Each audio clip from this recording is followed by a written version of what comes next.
राहुल सांकृत्यायन जी की पुस्तक वोल्गा से गंगा तक के पिछले एपिसोड में हम इसकी 18वीं कहानी मंगल सिंह की शुरुआत कर चुके हैं, जिसके जरिए हमने जाना कि राहुल सांकृत्यायन के लेखन में कितना विरोधाभास है। एक तरफ तो राहुल सांकृत्यायन अंग्रेजों पर ये इल्जाम लगाते हैं कि उन्होंने जानबूझकर भारतीयों को साइंस से दूर रखा है, और तुरंत दूसरी पंक्ति में कहते हैं कि अनजाने में ही सही, लेकिन उन्होंने भारतीयों को हथियार बंद कर दिया है। अब भारतीय अपनी स्वतंत्रता की लड़ाई लड़ने में सक्षम हैं। एनी रसल जब मंगल सिंह से बोलती हैं कि बेईमानी से पेशवा का राज्य भी अंग्रेजों ने हड़प लिया है, तो मंगल सिंह के जरिए राहुल सांकृत्यायन अंग्रेजों पर सीधे तौर पर इल्जाम लगाने से या उनकी बुराई करने से बचते नजर आते हैं, जब वे कहते हैं कि हमें ईमानदारी और बेईमानी को लेकर बहस नहीं करनी चाहिए, बल्कि यह देखना चाहिए कि अंग्रेजों ने अनजाने में ही भारतीयों का भला कर दिया और उन्हें विज्ञान के दर्शन करवा दिए हैं। चाहे वो रेल विभाग हो, डाकतार विभाग हो, बिजली का आविष्कार हो, ये सब अब भारतीय अपनी आंखों के सामने देख रहे हैं और अब वे साइंस से ज्यादा दूर नहीं रह सकेंगे। उसके बाद अन्य दृश्य में हमने जाना कि गंगा के किनारे धीरे धीरे कर अशांत होने लगे हैं और वहां विद्रोह का अंकुर फूटने लगा है। ये विद्रोह किस लिए था, ये भी बात राहुल सांकृत्यायन स्पष्ट करते हैं कि पेशवा जिनके राज्य को अंग्रेजों ने हड़प लिया था, साथ ही साथ उनकी पेंशन भी बंद कर दी थी। इससे पेशवा जो है बड़े नाराज हो गए थे कि उनकी पेंशन तो नहीं कम से कम बंद करनी चाहिए थी, और वे धीरे धीरे लोगों को इकट्ठा करने लगते हैं। और तभी नए कारतूसों को लेकर जो है वो अफवाह फैलाई जाती है कि ये गाय और सुअर की चर्बी से बने हुए हैं। ऐसा राहुल सांकृत्यायन जी ने लिखा है कि ये अफवाह फैलाई जाती है और विरोधी यानी कि पेशवा इस मौके को हाथ से जाने नहीं देना चाहते थे कि धर्म भ्रष्ट करना चाहते हैं अंग्रेज। उन्होंने ऐसी अफवाह फैला दी कि हमारा धर्म भ्रष्ट कर रहे हैं हिंदू मुसलमानों का, इसलिए इनके खिलाफ हमें अब विद्रोह करना चाहिए। तो एपिसोड हमने यहीं खत्म किया था और उसे वहीं से पिक करेंगे, तो चलिए मेरे साथ। जय भीम, मैं शालिनी और आप देख रहे हैं अंबेडकर नामा। एक पैराग्राफ पीछे से लेती हूं ताकि कंटिन्यूटी बनी रहे। जनवरी का महीना था, रात को काफी सर्दी पड़ती थी, यद्यपि वे लंदन के मुकाबले कुछ न थी। अब बिठूर के चारों ओर सुनसान था, किंतु पेशवा के महल के दरबान अपनी अपनी जगहों पर मुस्तैद थे। उन्होंने अपने स्वामी के लिए विश्वसनीय आदमी के साथ किसी अजनबी को महल में प्रवेश करते देखा, किंतु वह आजकल ऐसे अजनबियों को हर रात महल के भीतर घुसते देखा करते थे। तो सब कुछ राहुल सांकृत्यायन जी ने लिखा है। पिछले एपिसोड में हमने ये सब कुछ पढ़ा है कि किस तरीके से पेशवा जो है वो पूरी भूमिका बनाते हैं और इसको धार्मिक विद्रोह का रूप देने की कोशिश करते हैं। इनकी सारी मुक्ति जो थी वो अपने स्वार्थ को लेकर थी, अपनी खुद की मुक्ति के लिए थी। ये सब कुछ आज के एपिसोड में जरा ध्यान से सुनिए। मंगल सिंह के नाना से ये पहली मुलाकात न थी, इसलिए वे एक दूसरे को भली प्रकार जानते थे। मंगल सिंह ने वहीं अपने अतिरिक्त दिल्ली के पेंशन खोर बादशाह, अवध के नवाब, जगदीशपुर के कुंवर सिंह तथा दूसरे भी कितने ही सामंतों के दूतों को उपस्थित देखा। लोगों ने बतलाया कि Barrackpore with in bracket Calcutta, Danapur, Kanpur, Lucknow, Agra, Meerut आदि छावनियों के सिपाहियों के विद्रोह की भावना कहां तक फैल चुकी है। मतलब करीब करीब सभी अब इस धार्मिक आंदोलन में शामिल होना चाहते हैं।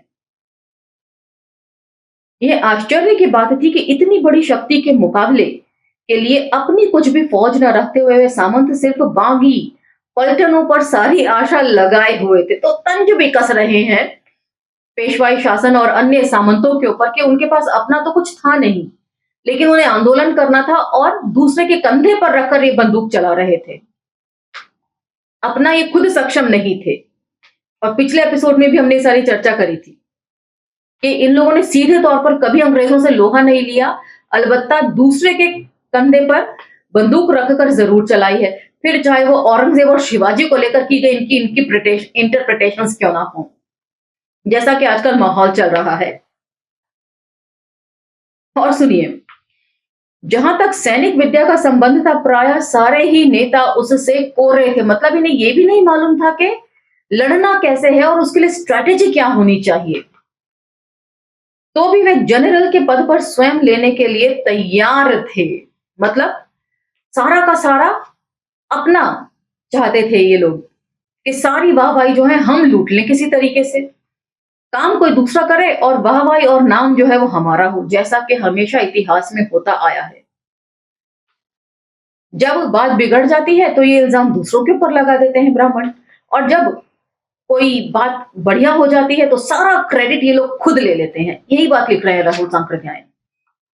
नाना ने बहुत आशाजनक स्वर में कहा, भारत में अंग्रेजों का राज्य निर्भर है हिंदुस्तानी पलटनों पर और आज वह हमारे पास आ रही हैं। लेकिन सभी हिंदुस्तानी पलटनें हमारे पास नहीं आ रही हैं नाना साहेब। पंजाबी सिखों के बिगड़ने की अभी तक कोई खबर नहीं है, बल्कि हिंदुस्तान की बाकी पलटनों ने अंग्रेजों की ओर से लड़कर जिस तरह उनके पंजाब को पराजित किया है उसे स्मरण करते हुए पंजाबी बदला लेना चाहेंगे।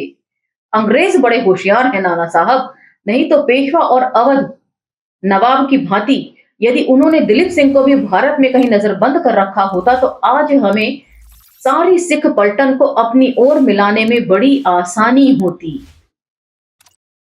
खैर, हमें याद रखना चाहिए कि सिख नेपाल और रियासतों की पलटनें हमारे साथ नहीं हैं और जो देश के युद्ध में हमारे साथ नहीं है उन्हें हमें अपने विरुद्ध समझना चाहिए।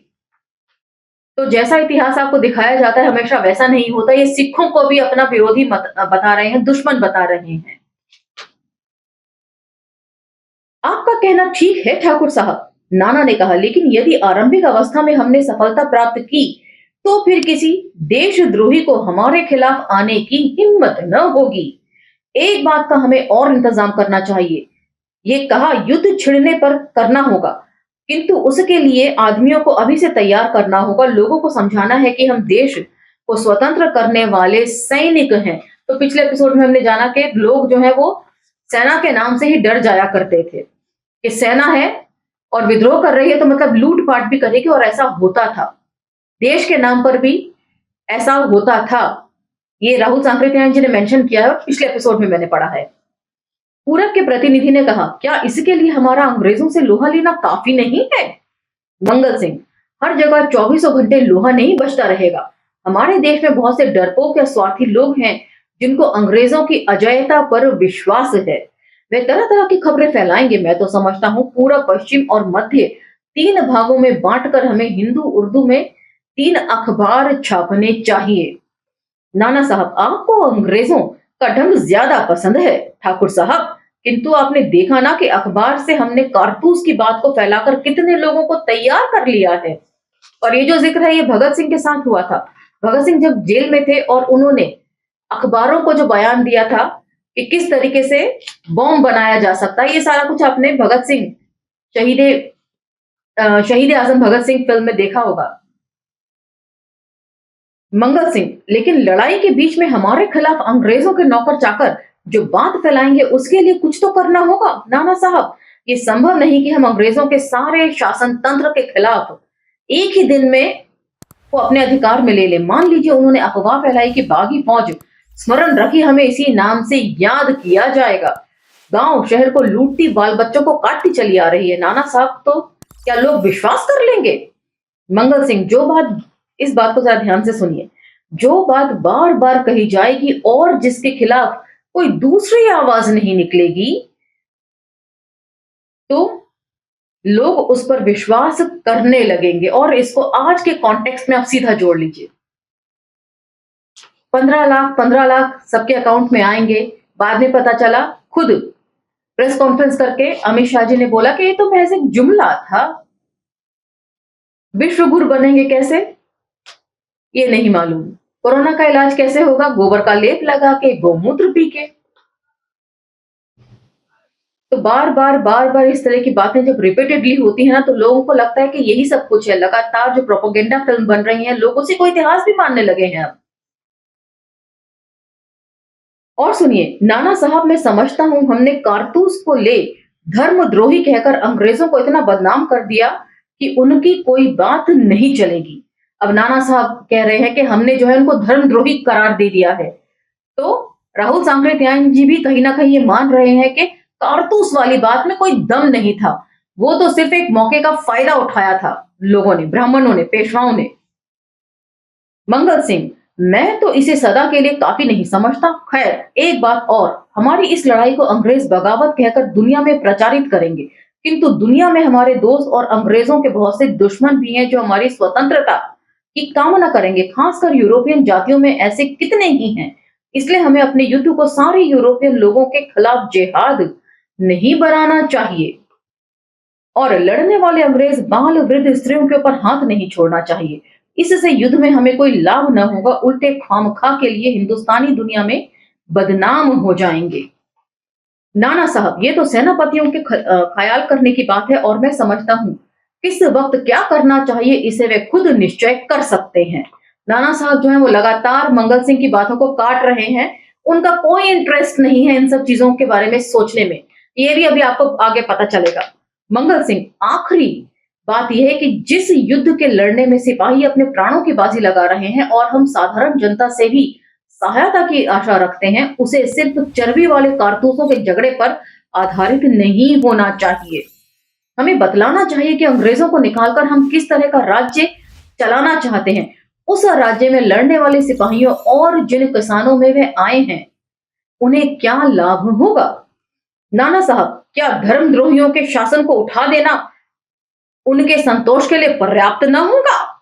यह प्रश्न आपसे ही यदि पूछा जाए तो आप क्या जवाब देंगे? क्या आपके दिल में पेशवा की राजधानी पूना में लौटने की इच्छा नहीं है? क्या नवाबजादा के दिल में लखनऊ के तख्त का आकर्षण नहीं है?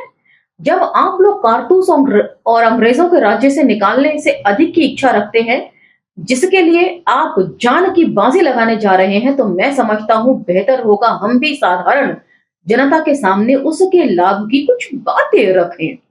जैसे हम गांव में पंचायतों को कायम करेंगे जिसमें कम खर्च में लोगों को न्याय प्राप्त होगा। हम सारे मुल्क की एक पंचायत बना देंगे जिसको गांव गांव की प्रजा चुनेगी और जिसका हुक्म बादशाह पर भी चलेगा। हम जमींदारी प्रथा को उठा देंगे।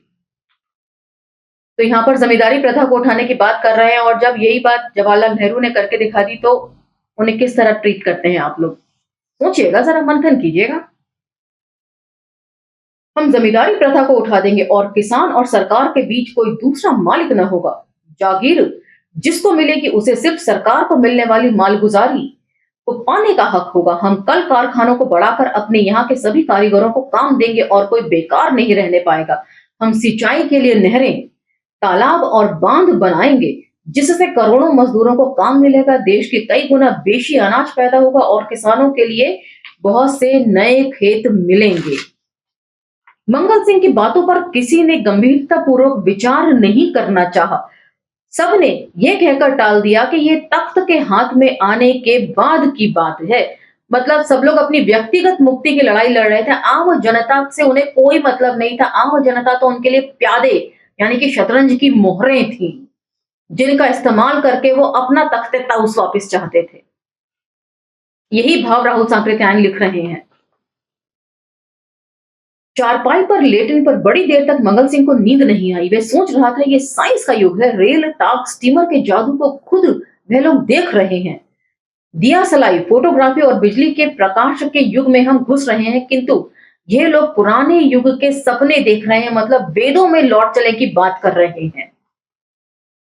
तो भी इस घोर अंधकार में एक बात उसे स्पष्ट मालूम होती थी, इस लड़ाई को सिर्फ जनता के बल पर ही जीता जाएगा, जिसके कारण जनता अपने बल को समझेगी।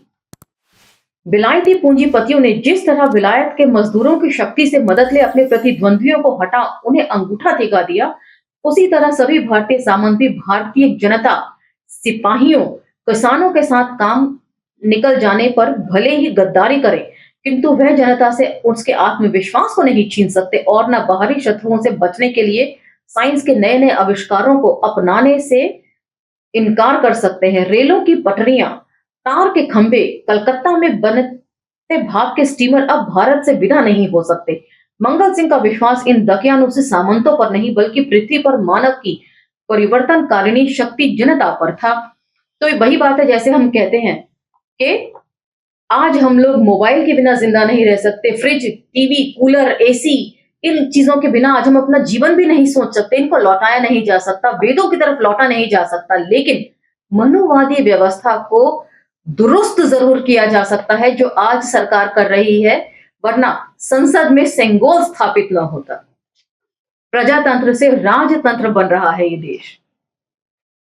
तीसरा व अंतिम दृश्य 10 मई विद इन ब्रैकेट 1857 ईस्वी को मंगल सिंह मेरठ के पास से जब सिपाहियों ने वहां विद्रोह का झंडा उठाया, बहादुर शाह के प्रतिनिधि के तौर पर उन्हें सिपाहियों की एक टुकड़ी को अपने प्रभाव में लाने का मौका मिला। सामंत नेता मंगल सिंह की योग्यता के कायल थे, किंतु साथ ही यह भी समझते थे कि उसका उद्देश्य उनसे बिल्कुल दूसरा है। इसीलिए मंगल सिंह को दिल्ली की ओर न भेजकर उन्होंने पूरब की ओर रवाना किया। कौन कह सकता है मेरठ से पूरब और पश्चिम की ओर फूटने वाले इस रास्तों ने भारत के उस स्वतंत्र युद्ध के भाग्य में पूर्व पश्चिम का अंतर नहीं डाल दिया। इसी को साधारण शब्दों में रतन जी बोलते हैं जनेऊ लीला। तो यहां पर दिखा रहे हैं कि मंगल सिंह के साथ जनेऊ लीला कर दी पेशवाओं ने। दिल्ली ना भेजकर रुख बिल्कुल अपोजिट कर दिया उनके काफिले का। दिल्ली की ओर जाने वाली सेना को मंगल सिंह जैसा नेता चाहिए था, जो कि दिल्ली की प्रतिष्ठा को पूरे तौर से विजय के लिए इस्तेमाल कर सकता। मंगल सिंह की टुकड़ी में 1000 सिपाही थे, जो विद्रोह के दिन से ही समझने लगे थे कि हम सभी जनरल हैं। मंगल सिंह को 1 हफ्ता लग गया इसे समझाने में कि सिर्फ जनरलों की फौज कभी जीत नहीं सकती। सेना में मंगल सिंह को छोड़ उच्च सैनिक विद्या का जानकर दूसरा आदमी न था, और यही बात सभी विद्रोही नेताओं के बारे में भी थी। मंगल सिंह को एक जगह रहकर शिक्षा देने का मौका न था। उस वक्त जरूरत थी अधिक से अधिक जिलों में अंग्रेजों की शक्ति को तुरंत खत्म करने की। गंगा पार कर रुहेलखंड में दाखिल होते ही हर रात को मंगल सिंह ने सिपाहियों को नियम से अपने राजनीतिक ध्येय को बतलाना शुरू किया। सिपाहियों को समझने में कुछ देर लगी, उनके मन में कितने ही संदेह उठते। मंगल सिंह ने उसका समाधान किया। फिर मंगल सिंह ने फ्रांस की 2 क्रांतियां 1792 और 1848 के इतिहास को सुनाया। यह भी बतलाया कि कैसे वेल्स के अंग्रेज मजदूरों ने हिंदुस्तान में शासन करने वाले इन्हीं अंग्रेज बनियों के खिलाफ तलवार उठाई और बड़ी बहादुरी से लड़े। उन्हें अपने संख्या बल से बनिए दबा सके, किंतु जीते अधिकारों को बनिए छीन नहीं सके। समझकर लड़ने वाले इन सिपाहियों का बर्ताव भी बिल्कुल बदल गया था। उसमें से हर एक आदमी आजादी की लड़ाई की मशीनरी था, जो गांवों, कस्बों, शहरों के लोगों में अपनी बात, अपने व्यवहार से लोगों के दिलों में विश्वास और सम्मान पैदा करता था। अंग्रेजी खजानों के एक एक पैसे को ठीक से खर्च करना, जरूरत होने पर लोगों से कर उगाना, किंतु स्थानीय पंचायत कायम कर उसे तथा लोगों को समझा उनकी मर्जी और मंगल सिंह के अनुसार किसी भी चीज को बिना दाम के न लेना, और मंगल सिंह का हर जगह हजारों की भीड़ में लोगों को समझाना एक ऐसी बातें थी जिनका प्रभाव बहुत जल्द मालूम होने लगा। झुंड के झुंड तरुण आजादी की सेना में भर्ती होने के लिए आने लगे। मंगल सिंह ने सैनिक कवायद परेड ही नहीं, गुप्तचर, रसद प्रबंध आदि की शिक्षा का भी प्रबंध किया। हाकिमों और वैद्यों की टुकड़ी अपने साथ शामिल की। सामंतशाही लूट रिश्वत की जिंदगी को दूर करने के लिए शिक्षितों में देशभक्ति की भारी डोज की जरूरत थी, और इस वक्त उसका देना आसान न था। तो भी जो भी 2 दिन भी मंगल सिंह के साथ रह गया, वह प्रभावित हुए बिना नहीं रह सका। सिपाहियों के बीच उनसे हंसकर बातचीत करते मंगल सिंह को देखकर कोई कह नहीं सकता था कि वह इतनी बड़ी पलटन, आखिरी वक्त उसकी सेना 2000 तक पहुंची थी, का जनरल होगा। साथ ही उसके इशारे पर जान देने के लिए पलटन का एक एक जवान तैयार था। मंगल सिंह ने सदा सिपाहियों के चौके की रोटी खाई। वह सदा उन्हीं की तरह कंबल पर सोया और खतरे के मुकाम पर सबसे आगे रहा। तो इस विवरण से ये बात भी स्पष्ट होती है कि जितने भी सेनापति होते थे, राजे रजवाड़े होते थे, वो कितना अंतर करके रखते थे अपने और सेना के बीच में। सेना और उनके बीच में शायद कोई बातचीत भी नहीं होती होगी कि क्या करना है, कैसे करना है। इसलिए ये लोग लगातार लड़ाई हार जाते थे। क्या इस्लामी शासक हों, क्या मुगल शासक हों, क्या अंग्रेज शासक हों, क्या फ्रांसीसी शासक हों, क्या पुर्तगाली शासक हों, क्या शक हो, क्या हुण हो, and so on, list goes on. और सुनिए, उसने बंदी अंग्रेज स्त्री पुरुष को बहुत आराम से रखा। उन्हें भी सेनापति की भद्रता को देखकर आश्चर्य होता था, क्योंकि उस समय के यूरोप में भी कैदियों के साथ इस तरह का बर्ताव नहीं देखा जाता था। मंगल सिंह रोहेलखंड के 4 जिलों में गया और उसने चारों को बहुत सुंदर प्रबंध किया। नाना साहब ने 5 जून विदिन ब्रैकेट 1858 ईस्वी को अंग्रेजों के खिलाफ तलवार उठाई और 1.5 महीना भी बीतने नहीं पाया था कि 18 जुलाई को उसे अंग्रेजों के सामने हार खानी पड़ी। और क्यों हार खानी पड़ी, इन सब का कारण अभी अभी मैंने डिस्कस किया है। हवा का रुख मालूम होते मंगल सिंह को देर न हुई तो भी उसने आजादी के झंडे को जीते जी गिरने नहीं दिया। अंग्रेजी पलटनों ने अवध की निहत्थी जनता का कत्लेआम शुरू किया, औरतों के प्राण और इज्जत को पैरों तले रौंदा। यह सुनकर भी मंगल सिंह और उसके साथियों ने किसी बंदी अंग्रेज पर हाथ नहीं उठाया। वर्षा के समाप्त होते होते सभी जगह विद्रोहियों की तलवार हाथ से छूट गई थी, किंतु रुहेलखंड और पश्चिमी अवध में मंगल सिंह डटा हुआ था। चारों ओर से अंग्रेज, गोरखा और सिख फौजें उस पर आक्रमण कर रही थी। तो यहाँ पर गोरखा और सिख को भी अंग्रेजों का साथ देते हुए दिखाया गया है। स्वतंत्रता के सैनिकों की संख्या दिन पर दिन कम होती जा रही थी। मंगल सिंह ने भविष्य को समझाकर बहुतों को घर भेज दिया, किंतु मेरठ से उसके साथ निकले उन 1000 सिपाहियों में से एक भी उसका साथ छोड़ने के लिए राजी न हुआ। और आखिर में उसने वह नजारा देखा जिसने मृत्यु को मंगल सिंह के लिए आनंद की चीज बना दिया। मरने के लिए उसकी एक छोटी टुकड़ी में ब्राह्मण, राजपूत, जाट, गुर्जर, हिंदू, मुसलमान का भेद जाता रहा। अस्पृश्य नहीं लिखा यहां पर, वैसे सब एक साथ रोटी पकाते, एक साथ खाते। एक प्रकार उसने हिंदुस्तान की एक जातीयता का नमूना उपस्थित किया। बिना अछूतों के ये कैसा नमूना था। बिंदा सिंह, देवाराम, सदाफल पांडे, रहीम खान, गुलाम हुसैन, मेरठ के ये 5 सिपाही मंगल सिंह के साथ रह गए थे, जबकि आखिरी बार गंगा में नाव पर दोनों ओर से वे घिर गए। बंदी अंग्रेज नगर नर नारियों की प्रार्थना पर अंग्रेज जनरल ने माफी की घोषणा करके बहुत चाहा कि मंगल सिंह आत्मसमर्पण कर दे, किंतु मंगल सिंह ने इसे कभी नहीं माना। आज भी उससे कहा गया, किंतु उसने गोलियों से इसका जवाब दिया। आखिर में गंगा में 6 लाशों को लेकर नाव बह चली तो उसे पकड़ा गया। अंग्रेजों ने उस समय भारत की वीरता की पूजा की। तो यहाँ पर ये कहानी और ये एपिसोड खत्म होता है। इस एपिसोड में हमें भगत सिंह की भी झलकियां दिखाई देती हैं और हमें चंद्रशेखर आजाद की भी झलकियां दिखाई देती हैं। जिस तरीके से भगत सिंह ने कोर्ट रूम के जरिए अखबार वालों को बताया कि बॉम्ब कैसे बनता है, और बड़े हंसते हुए, खिल्ली उड़ाते हुए अंग्रेजी प्रशासन के वे कहते हैं कि अब इस अखबारों के जरिए बच्चा बच्चा जानेगा कि बॉम्ब कैसे बनाना है। हमने इतनी मुश्किल से बॉम्ब बनाना सीखा था और हमारे साथ ही ये खत्म हो जाता फॉर्मूला, लेकिन अब बच्चा बच्चा जानता है। और दूसरा विवरण अंत में जो है वो एकदम वैसा ही है जैसे कि चंद्रशेखर आजाद की मृत्यु हुई थी। एल्फ्रेड पार्क में उनको घेर कर उन्होंने समर्पण नहीं किया, उल्टा जवाब में जवाबी गोलियां चला दी।